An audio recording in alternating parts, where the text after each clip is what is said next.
जब आपका आगे मिडल ऑर्डर होता है, उसका एक और होता है कि उसने देखना है कि अगर ऊपर रन रेट 8-9 चल रहा है तो उसी को लेके चलना है। अगर ऊपर किसी वजह से विकेट्स गिर गई हैं तो उस प्रेशर को कैसे उसने रख के छोटी छोटी 2-3 पार्टनरशिप्स बनवानी है। तो जो मिडल ऑर्डर है उसका ये काम है, नीचे फिनिशर आ जाते हैं। तो ये एक बड़े डिफाइंड रोल है।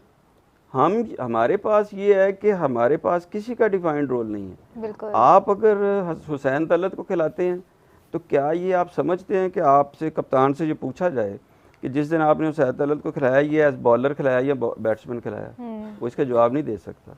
ना वो बॉलर है ना वो बैट्समैन है।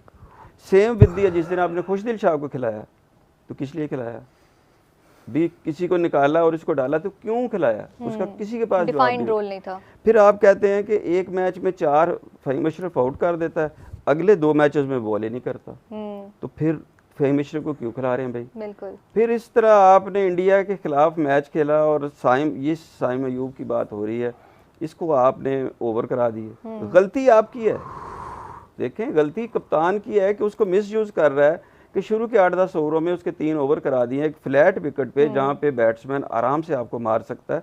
और आपके पास उससे पहले एक एग्जाम्पल मौजूद है कि जब इंडिया खेला है तो उनके स्पिनर पिटे हैं, उसी वक्त आप साइम अयूब को ओवर करा रहे हैं, तो कसूर किसका, कप्तान का, डिसीजन मेकर का। तो आपने अगले 2 मैचेस में, यानी अगले 2 मैचेस में साइम अयूब को ओवर ही नहीं कराए।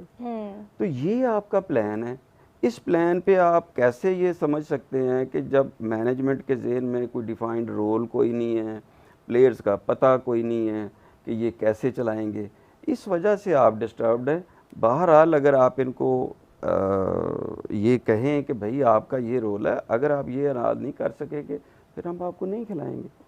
तो इस वजह से ये सारी जो शफलिंग है, डिस्टर्बेंस है, उसका मतलब है ना मैनेजमेंट क्लियर है, ना कप्तान क्लियर है, ना 11 क्लियर है, ना जो प्लेयर खेलने वाला उसको ये पता है कि मैंने सुबह खेलना है। चलें ठीक, अब हम बिल्कुल ठीक बात है मौसम साहब। अच्छा इमरान साहब, हम बात करते हैं कि एक थोड़ा सा ना इंडिया का डुअल फेस है। एक तरफ उनके खिलाड़ी जो हैं वो खेलने के लिए तैयार नहीं है, हैंडशेक के लिए तैयार नहीं है, और कभी कभी इस तरह के इशारे कर रहे हैं कि हर दूसरे दिन किसी ना किसी खिलाड़ी को फ़ाइन हो रहा है। अब हर्षदीप को भी कल उनकी साइंस की वजह से उनके ऊपर जो भी है एक्शन लिया गया है। दूसरी तरफ इंडिया में ख़ास तौर पर इस मैच के लिए स्क्रीनिंग की जा रही है। एक तो ये डुअल पर्सनैलिटी, खिलाड़ी उनके तैयार नहीं है, उनका अलग एटीट्यूड है, और वहाँ पे मीडिया का अलग से एटीट्यूड है। पहले कहा जा रहा था कि बाइकआउट है, और अब वहाँ पे 100 से ज़्यादा जगह पर स्क्रीनिंग की जा रही है इसी मैच की। देखिए इस पे एक चीज़ ये है कि खेल में चूँकि सियासत है और वो खेल के ज़रिए सियासत कर रहे हैं, एक इसका ये पहलू। और दूसरा जो आपने स्क्रीनिंग का जिक्र किया है, तो बज़रिया cricket Pakistan, India Pakistan cricket वो बिज़नेस भी कर रहे हैं, कारोबार भी कर रहे हैं और पैसा भी कमा रहे हैं। ये जो ब्रॉडकास्टर्स हैं ये भी इंडियन हैं, और जितने भी आपको बड़ी कंपनीज नज़र आती हैं मल्टीनेशनल्स या जो भी क्रिकेट में इन्वेस्टमेंट करते हैं, क्रिकेट के ज़रिए अपने मसनूआत की तशहीर करती हैं, वो उनमें भी एक बड़ा हिस्सा भारतीयों का है। सो वो पैसा भी साथ ही साथ कमा रहे हैं और साथ ही साथ वो सियासत भी कर रहे हैं खिलाड़ियों के ज़रिए। ये दोनों चीज़ें, क्योंकि क्रिकेट होगी तो उसके साथ कारोबार तो होना ही होना है। बिल्कुल, और सबसे ज़्यादा कारोबार है ही पाकिस्तान और इंडिया के मैच पे। तो उसमें से आप सियासत को एक तरफ रख के इसको खेल को उसकी स्पिरिट के मुताबिक चलाएं, खिलाड़ियों को खेलने दें। पाकिस्तान और भारत के खिलाड़ी हमेशा से दुनिया में जितने भी क्रिकेटिंग नेशंस हैं वहाँ पर उनकी बड़ी हमेशा से मकबूलियत रही है, मांग रही है।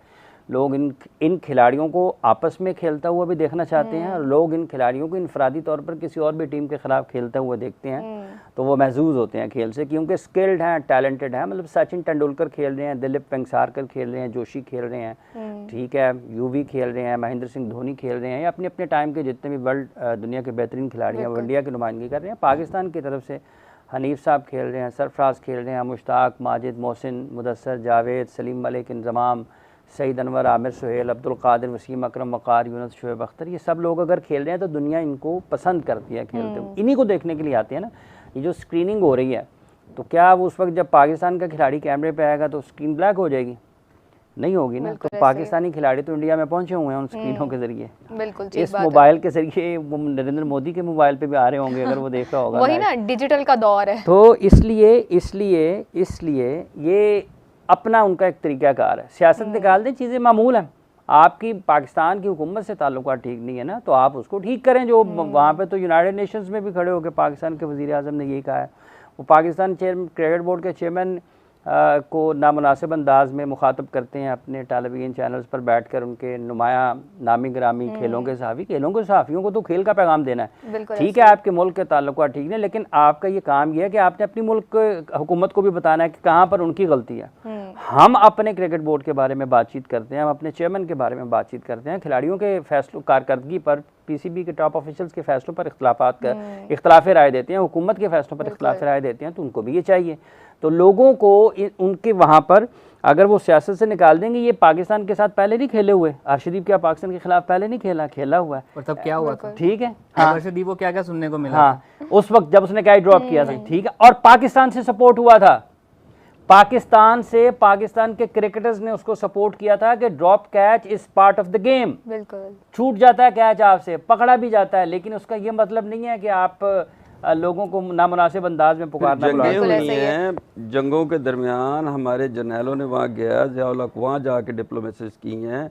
क्रिकेट डिप्लोमेसी उन दिनों में थी। हाँ जी, कितनी मतलब जिस वक्त आप की फौज बॉर्डर पे आके खड़ी है और वहाँ पे भी ये डिप्लोमेसीज हुई हैं, ना क्रिकेट ख़त्म हुई है, ना ही इस नहज पे लेके आए थे। दूसरा अभी रिसेंट जो एस्केलेशन हुई थी उसके दौरान भी एक खबर जो आई थी, जो कि ऑब्वियसली आई थिंक प्रोफेशनल आर्मीज का एक तरीकाकार होता है, दोनों ममालिक के DGMOs एक दूसरे के साथ राब्ते में थे, ठीक है। जब जंग के दौरान दो ममालिक के DG मिलिट्री ऑपरेशंस का काम है, मिलिट्री ऑपरेशंस को सारा प्लान करना, वो आपस में राब्ते में हैं, तो आपने क्रिकेट में से जो कि खेल है at the end of the day, और इंडिया की तरफ से ही ये बयान भी सामने आ रहा था कि जब कारगिल की जंग थी उस दौरान भी ये वाला हैंडशेक वाला मसला कभी नहीं बना था, कि हम खेला था, ड्यूरिंग द वॉर खेला था, पाकिस्तान इंडिया का मैच हुआ था वर्ल्ड कप में बर्मिंघम में जो पाकिस्तान हारा था, वो ड्यूरिंग द कारगिल एपिसोड हुआ था। बिल्कुल ठीक बात है। अच्छा अजलान, हम अगर बात करते हैं कि हमने डिस्कशन कर ली है कि ब्रॉडकास्टर्स ने जो है बहुत सा कमा लिया, और ख़ास तौर पे इस टूर्नामेंट में तो 3 बार आमने सामने हैं, तो अच्छा खासा उनके लिए फायदेमंद है। उनका पूरा हो गया जो वो 2018 में इतने सब सिनेरियोज के बाद भी जो है वो सब कुछ है बहुत अच्छे तरीके से हैंडल उनके लिए हो गया। अच्छा, अगर हम देखते हैं इंडिया और श्रीलंका का मैच, श्रीलंका ने एक बहुत अच्छी परफॉर्मेंस दी थी। बेशक श्रीलंका ने आगे नहीं जाना था, हमें पहले से ही पता था क्या डिसीजन होगा, तो लेकिन अगर देखें इंडिया की टीम को श्रीलंका ने बहुत अच्छे तरीके से टेस्ट किया, और मेरे ख्याल से उन्होंने हमें बता दिया है कि वहाँ के बैटर्स को किस तरह से खेलना है। श्रीलंका ने हमें बताया, तो क्या हमें कुछ उनसे सीखना नहीं चाहिए कि हम डेफिनेटली सीखना चाहिए। दूसरा, इंडिया जैसा हम कह रहे हैं कि जी हम फाइनल में पहुंच गए, बड़ा मौज है, हम सिर्फ इंडिया से हारे हैं पूरे टूर्नामेंट में, किस तरह से पहुंचे वो बहस छोड़ दें, ठीक है। फिर उन टीमों की इंक्वायरी होनी चाहिए जो हमसे हारती रही हैं। हम सिर्फ इंडिया से हारे हैं और किसी टीम से हम इस टूर्नामेंट में नहीं हारे हैं। इंडिया बजाते खुद भी को बहुत एक्स्ट्रा ऑर्डिनरी क्रिकेट खेलता हुआ नहीं आ रहा।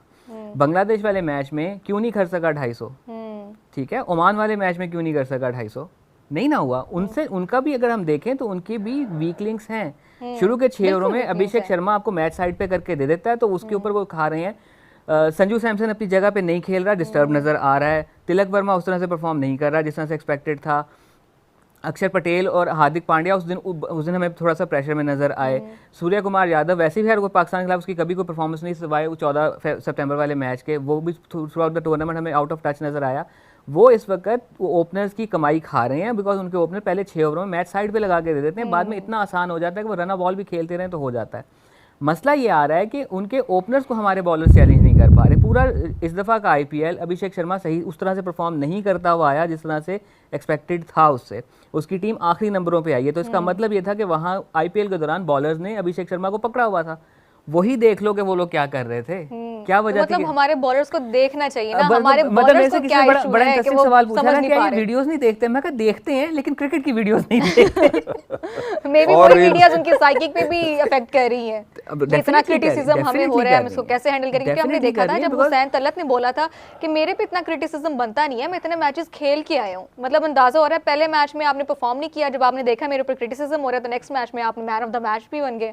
वो तो पार्ट ऑफ द मैच है ना, वो पार्ट ऑफ द गेम है। वो उस दिन जिस दिन उसको खिलाया गया था, मेरा ख्याल है कि ज्यादती की गई थी कि वो एक टूर्नामेंट में खेलता हुआ नहीं आ रहा, उसको अपने प्रेशर मैच में खिला दिया, उसमें वो फ्लॉप हो गया होना था। अगले दिन सिचुएशन जिसमें वो बैटिंग करने आया था वो उसके मतलब की सिचुएशन थी कि जहाँ पे उसने रन बॉल खेलना है, स्ट्राइक रोटेट करते रहना, ये उसकी खूबी है। बिल्कुल। बांग्लादेश वाले मैच में ये हुआ कि उसकी जो कट थी वो जरा हवा में रह गई और वो बैकवर्ड पॉइंट पे कैच हो गया, वरना वो शॉट बुरी नहीं थी, बॉल उसने बिल्कुल ठीक खेली थी, वो कैच हो गया। वही कह रहा हूँ ना कि हमारी टीम इस वक्त ना अपने ही फैसलों की कैदी बनी हुई है। एक गलत फैसला ले लिया, वो किसी पॉइंट पे क्लिक कर गया ना, तो अब चलता चला आ रहा है। साइम अयूब अगर शुरू के मैचेस में परफॉर्म नहीं कर रहा, वो सिर्फ अपनी बॉलिंग की बुनियाद पे खेलता चला आ रहा है, बिकॉज हम उस फैसले को बैक किए जा रहे हैं।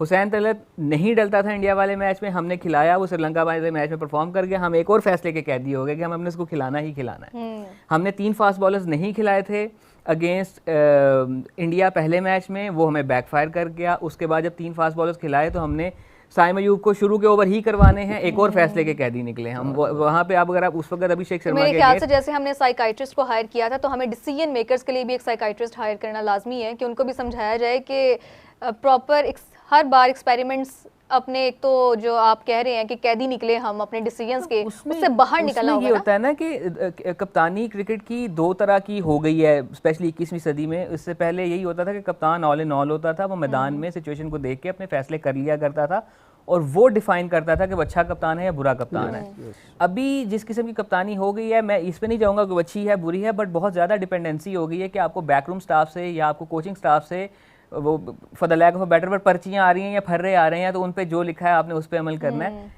ये पहले इस तरह से नहीं होता था। मुझे याद है कि ये 99 में गालबन हंसी क्रोनिये ने हेडफोन्स लगाए हुए थे, बिकॉज को कोच इंस्ट्रक्ट कर रहे थे वहाँ से, तो हेडफोन्स उतरवाए गए थे कि ये वाला ड्रामा नहीं होना चाहिए। वो अगर सिलसिला चलता रहता तो पता नहीं कहाँ तक जाता। एक मरतबा हमारे खिलाड़ियों के ये स्मार्ट वॉचेस उतरवाई गई, कैप्टन्स के तो एज अ डमी बस रह गए ना। अगर इस तरह के फुटबॉल वाला सीन ऐसा ऐसा होते जा रहा है ना कि जो मैनेजर है वही मैच मैनेजर भी है, वही कोच भी है, वही टीम को भी लेके चल रहा है, वही अब क्रिकेट में होता जा रहा है कि जो हेड कोच है उसने मैच भी प्लान करना है, उसने स्ट्रेटेजी भी प्लान करनी है और उसने ड्यूरिंग द मैच भी कप्तानी भी एक तरह से करनी है। ये चीज़ें शायद अंडर 19 अंडर 13 लेवल पर होती हैं कि जब खिलाड़ी खुद इतना मैच्योर नहीं होता तो कोच या मैनेजर उसको हेल्प कर रहे होते हैं कप्तानी करने में। इस पॉइंट पे आके इतनी ज़्यादा डिपेंडेंसी बैकरूम स्टाफ पे होनी वो थोड़ी समझ में नहीं आता। या फिर इसका मतलब ये है कि आपके पास कोई भी इस तरह का केपेबल आदमी नहीं है टीम में जो ऑन द फील्ड फैसला ले सके। एक और चीज़ हुआ करती थी, on the field think tanks होते थे। 2003 के वर्ल्ड कप की एग्जांपल ले लें तो India was playing with 7 captains. Sourav Ganguly was the captain, Rahul Dravid और सचिन तेंदुलकर जिम्मेदार थे बैटिंग के, कैफ और युवराज जिम्मेदार थे फील्डिंग के, कुंबले और जहीर खान जिम्मेदार थे बॉलिंग के। सो जब ज़रूरत पड़ती थी सौरभ गंगोली इनके साथ एक छोटी सी मीटिंग बुला लेता था ड्यूरिंग द मैच। वो चीज़ भी नहीं है। आपकी डिपेंडेंसी उस पर हो रही है कि वहाँ से हमें क्या आ रहा है, ऑन द फील्ड आप किसी से मशवरा नहीं कर रहे हो। तो वो एक, और ये सिर्फ पाकिस्तान टीम में नहीं है, ये चीज़ क्रॉस द बोर्ड बहुत ज़्यादा नजर आ रही है। सूर्या कुमार यादव मुझे मैच के दौरान मशवरा करता हुआ नजर नहीं आ रहा, यही चीज़ मुझे दूसरी टीमों में भी नजर आ रही। तो वो डिपेंडेंसी थोड़ी बढ़ती जा रही है। क्रिकेट में भी अब हम चेंजेस होते हुए देख रहे हैं, कोचेस पे डिपेंडेंट होते हुए हम देख रहे हैं। T20 बहुत छोटा गेम होता है, तो वो फुटबॉल की तरह के शायद सोचने का मौका नहीं मिला कि उतना छोटा नहीं है जितना फुटबॉल छोटा है, उतना तेज नहीं है जितना फुटबॉल तेज है। बिल्कुल ऐसा ही है।